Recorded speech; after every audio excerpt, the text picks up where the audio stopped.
Саламатсыңар, урматтуу жолдоштор. Бүгүн биз силерге кайрадан кыргыз элинин Манас баатырдык эпосу жөнүндөгү көрсөтүүлөрүбүздү улантабыз. Мен силерге мурдакы көрсөтүүлөрдө айткандай, Сагынбай Орозбаковдун варианттын негизинде 5 томдуу роман жазганбыз. Бул китептер мына силердин көз алдыңарда турат. Бул китеп бул китептерди андан кийин Кыргыз Республикасынын билим берүү жана илим министрлигинин алдындагы билим берүү академиясынын текшерүүсүн өткөзүп, азыркы учурда китептерим Манас эпосун окуп үйрөнүүдө мектептердин программасына кошумча окуу куралы катары киргизилген. Андан кийин китепти дагы Манас эпосу кеңирлик жайылтуу үчүн мен 5 томдук романды толук ойдон орус тилине которуп чыктым. Бул эки китептин тең электрондук варианттарын атайын интернет сайт ачып epos.com ошол жерге аларды коюп салдым. Ким кааласа ошол жерде бул электрондук түрдөгү китептерди сатып алса болот. Андан тышкары мен тип 8-11 класстын окуучулары үчүн Манас эпосу боюнча жумуш жүзөктөрдү түзгөнмүн. Булар дагы билим берүү академиясы тарабынан мектептердин программасына киргизилген. Азыркы учурда мен YouTube каналдагы видео роликтерим кыргыз тилинде жана орус тилинде чыгып жатат.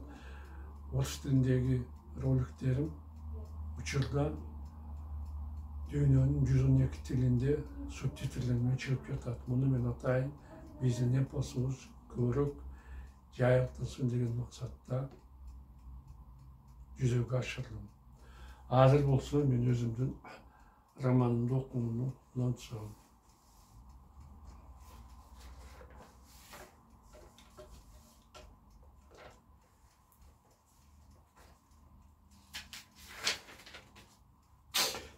Манастын колу келе жатканын акын 5 уккан күндөн бери туура 3 ай 14 күн өттү.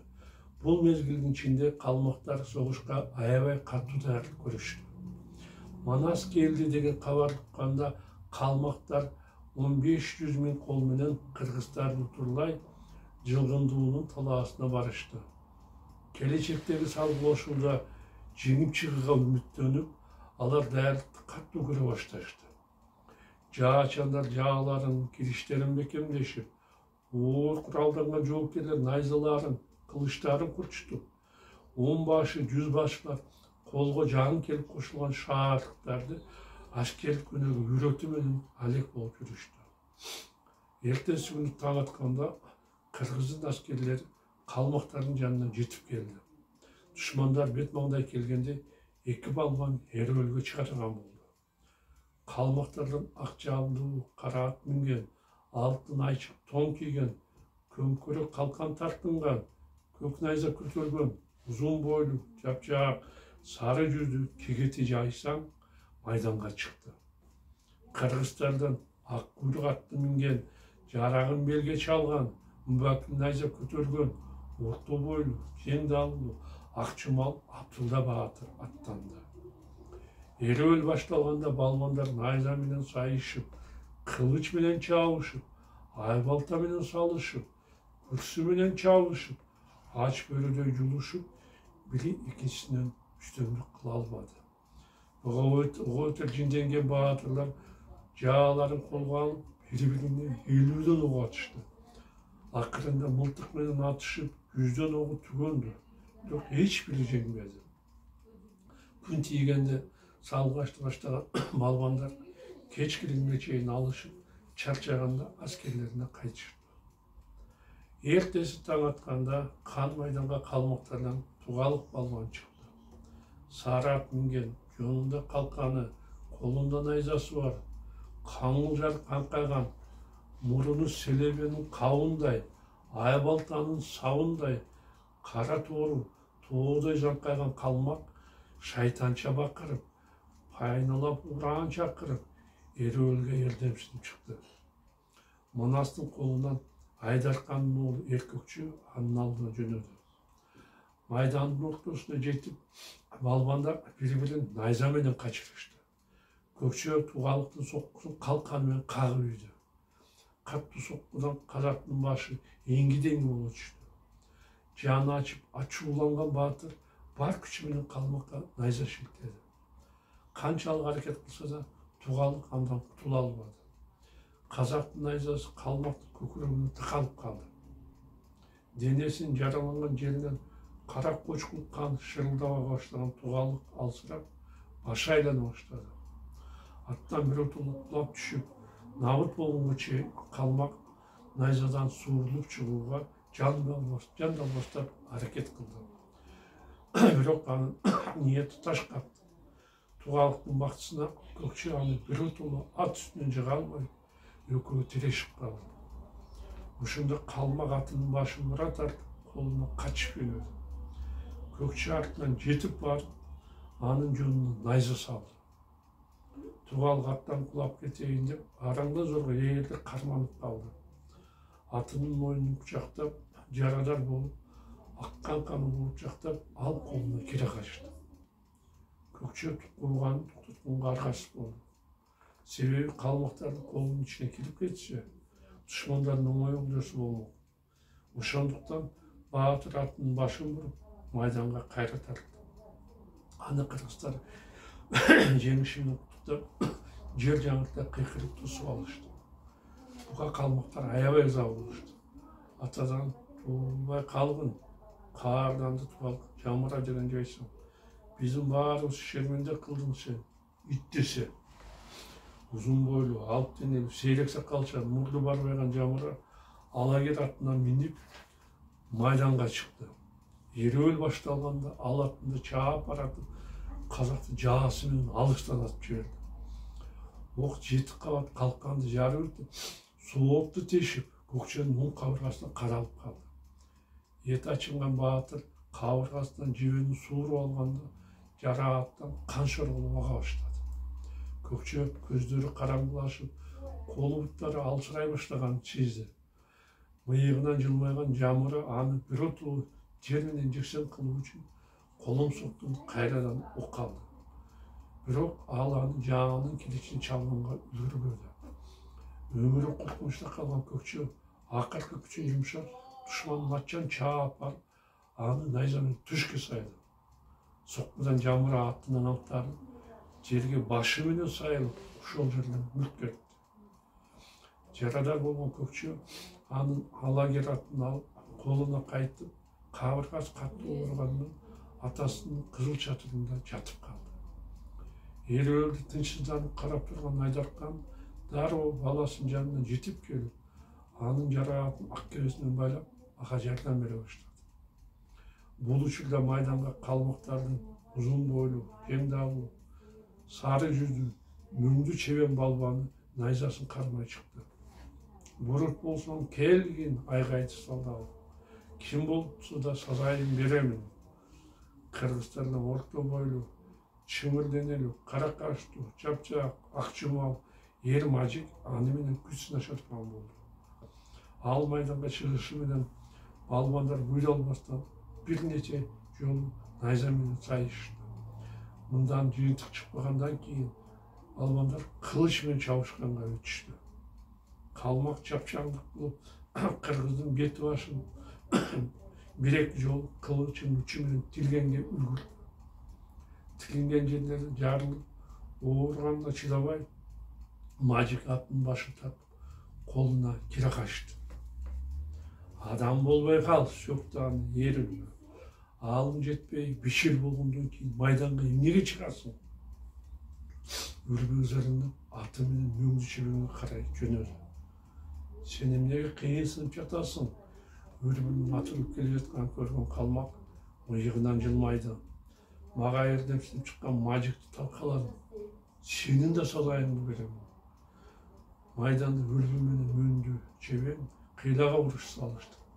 Алар найза менен сайышып, кылыч менен чабышып, акыры Айбалтага кезек келди.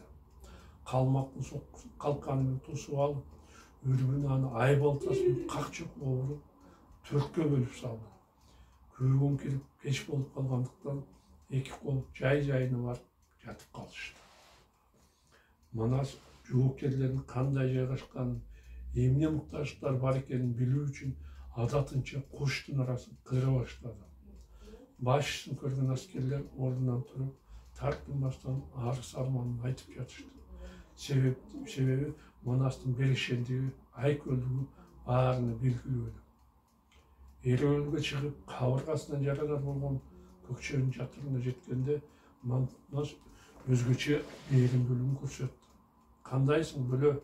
Боору келип менен сурады баатыр. Кабыргаң оорубай калдыбы?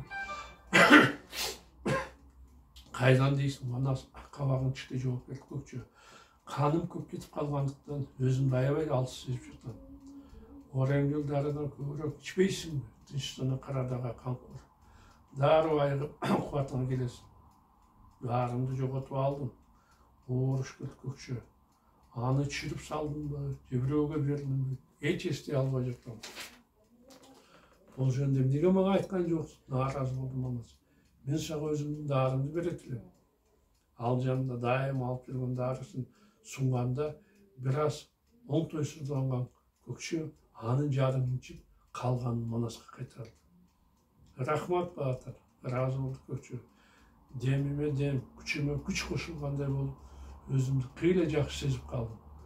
Дарыңда да жылуу сөздөрүң оорумду басты. Адам баласы мындан кийин биз дайыма муктаж болгондорго жардам берүүбүз керек, жылмайды Манас. Мен менсинүү, керкею шайтандын иши. Бул жөнүндө мага атам бала кезимде кызыктуу баян айтып берген. Ал кандай баян? Кызга сурады өңүнө кызыл жуура баштаган Көкчө. Илгери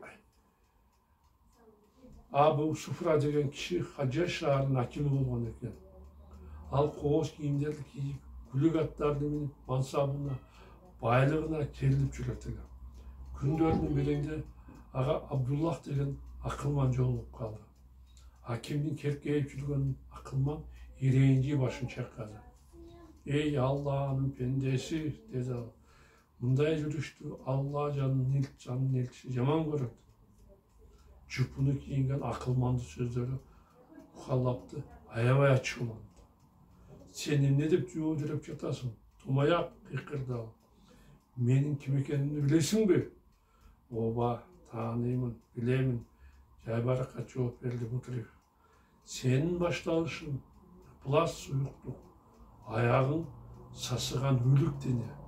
Сен көтөрүп жүргөн нерселер болчу таштанды. Ушул сөздөрдөн кийин Мухаллаптын оозу жаап болуп, керкейип жүрүүнү таштаган экен. Кыска, бирок нуска айтылган сөздөр экен, тамшанды Көкчө. Жашообуздун мазмуну менен маңызын акылман эки сөздө камтыптыр.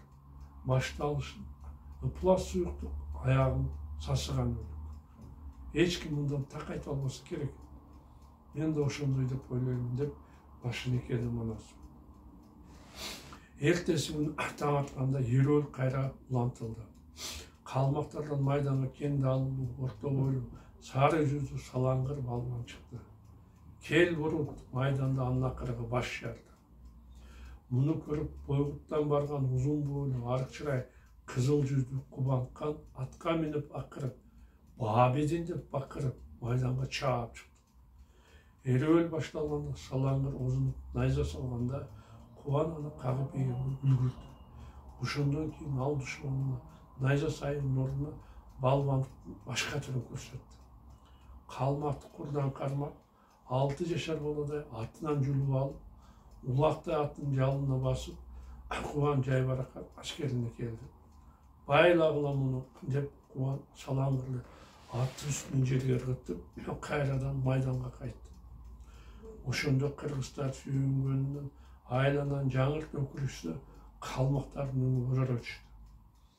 Бул эмне деген маскарачылык, күйбөгөн жери күлү болду калмактардын.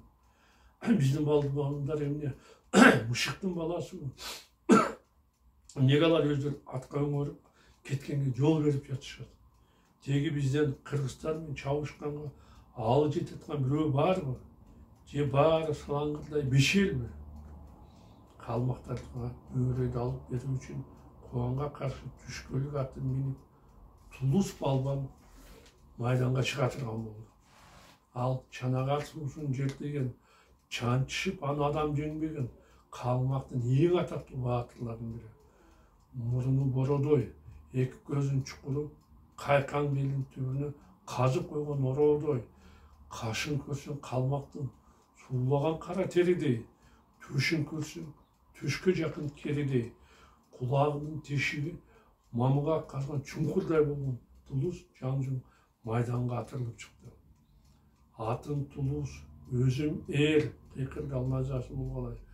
Акынбешим Пашага атам тууган кемеңгер. Буруттар, кимин жашоодон тойгон болсоң, келгиле. Жаныңар тирүү кутулбайт. Колуң азабыңды беремин, демимди азыр басамын. Анын сөздөрү кубанч чалат, өтө ыза болду. Бери кел жаныма, акмак Тулус, бакырды ал. Өчүрөйүн үнүңдү, талкалайын чочкодой болгон жүзүңдү. Балбандар бири-бирин качышканда Кубандын найзасын четке кагып жиберип, Калмак аны найза менен сайды. Ал капталдан кирип, артынан сороюп чыгып калды. Тулус Кубандын найзасын үчүн элген бойдон колуна келип, улактырып аскерлердин алдына ыргытты. Тузурган Кубан каапырды өлтүрбөй коюп, туруңар, акырды Калмак. Ал эмне себептен бузулуп бизге каршы чыкканын билейин. Акынбешимдин Жаңжуң эле жашында. Эми болсо бойгутка дуу болуп калды. Жалдаган Тулус атына камчы уруп, кайра майданга барды.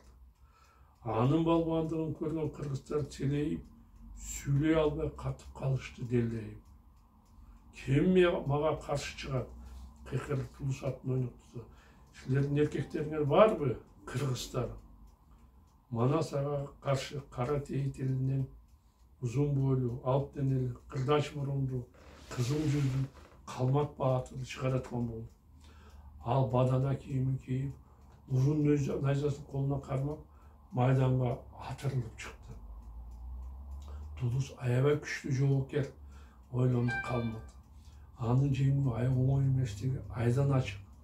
Канчалаган баатырлар ушу жеңип алды. Мындай балбандан өбөрөйдү алган адам өмүр бою атактанга бөлөнөт, аты кылымдарга калат. Ошондуктан бар күчүмдү жумшап, аны жер менен жексен кылганга аракет кылайын. Эки баатыр урандарын чакырып, кудайларына жалынып, бири-бири утурлай ат чабышты. Майдандын ортосуна келгенде Калмак озунуп, Калмак найза менен качырды. Тулус соккуну оңой кагып ийип, кара булут курт кылыч менен анын өзүн чапты. Шилиси кыйылып кеткен Калмак аттан учуп түшүп, жарык дүйнөгө кош айтышты. Кара коюп кан келген, жалгызын коюп сан келген. Ошондо каардына кыйкырды Тулус. Жаның тирүү кутулбайт, өлөм деген жан келген. Бул Калмак турушу менен желмоңуздун өзү го аябай таң калды манасы. Анын баатырдыгы баатыр экен. Эки балбанды заматта тынчытып салды. Буга жигиттердин кимисинин алы жетет? Көктөбөнүн үстүндөгү сары чатырдын алдында атын нээринде эрөлүп карап отурган манас тынчтана жанындагы нөкөрлөрүнө карады. Кыйынсыңа Калмакка ким чыгат? Ким анын эшегин табат? Сурады ал. Мен, жооп берди узун бойлуу, арык чырай, жапжаак, кара торун Мурахим Кайып баатыр. Сенин агалың жетет бекен? Күмөнсүрөй сурады андан манас. Тулус өтө тажрыйбалуу жоокер. Сен болсо эрөөлдөргө жетиштүү катышкан эмессиң. Калмактан жеңилип, набыт болушуң мүмкүн. Ошондуктан Тулуска каршы чыкпай койгонуң оң. Айткандарың туура эмес, Мойынберди Мурахим Кайып баатыр. Эмнеге? Туура, мен эрөөлдөргө аз катышкам. Бирок эч ким менин жаш бала алсыз деп айта албайт. Ушул кезге чейин ата-андаштардын баарын жеңип, эч кимге мөөрөй алдырган эмесмин. Ошондуктан эч чучулабастан мени майданга чыгара бериңиз суранам, баатыр. Ана сага бир аз ойлотук деп туруп, кийин макулдугун берди. Буга сүйүнгөн Мурахим атына секирип минип, майданга атырылып чыкты. Эреуэлди баштоого уруксат берилгенден кийин Мурахим Тулусту найзасы менен качырды. Калмак аны калкан менен кагып жиберди. Кийин найзаны уштап кармап өзүнө тартып алганда кыргыздын эси чыкты. Анық шорук кайнаган Турбаева бул калмакка алышып, алып, күрөшүп күчүн жете тургандай эмес. Андан качып кутулбасам, соок албаймын деп Мурахим колуна качты. Бирок Тулус аны качыра койбоду. Түшкөлүк аты менен Мурахимге жетип, аны белден кармап, 5 жаш балада аттан жүрүп алды. Кийин аскерин алып барып, кыргызды алардын арасына ыргытып жиберди. Ошондон кийин Тулус шашпай майданга кайтып келди. Жандан тойгон кыргыздар бери келгиле, жалдан кайрадан кыргыздар кемсинте бакырды калмак. Мурахим кайып, баатырдын калмакка оңой олжо болгонун көргөн Манас оор үшкүрүнүп башын чайкады. Кыргыздар Тулустан чабал экендигин далилдешти. Балким казак туугандар анын исин тапканга жарайттыр. Роолутук деди Манас жанында турган Чалгуубек баатырга. Тапса таап көрөйүн. Күлүмсүрөй жооп берди. Узун бойлуу, алт денелүү, кырдач мурун, сары жүздүү Чалгуубек. Баарынан бата алып, атына минип, курал жарагын асынып, Чалгуубек майданга чыкты. Аны көргөн Тулус дагы мыйыгынан жылмайды. Мунун мени шылыңдагандай ылчайганын карачы, ачуусу келди. Казактын эреуэл баштагы электе мени жеңдим деп ойлоп жатат го. Жок, калмак. Сага оңой жем болбойм. Менден мурдакы балбандар сыяктуу сени менен найза сайышып, кылыч ташып отурбайм. Мен көзгө атар мергенмин. Мылтык жаа менен 50 кадамдан тыйын чыккандын көзүнө таамай атам. Ошондуктан сени алыстан эле атып таштайм. Мына урматтуу жолдоштор, биздин көрсөтүүбүз соңуна жетти. Мен силер менен коштошомун. Кайрадан жолугушканча саламатта болуңар.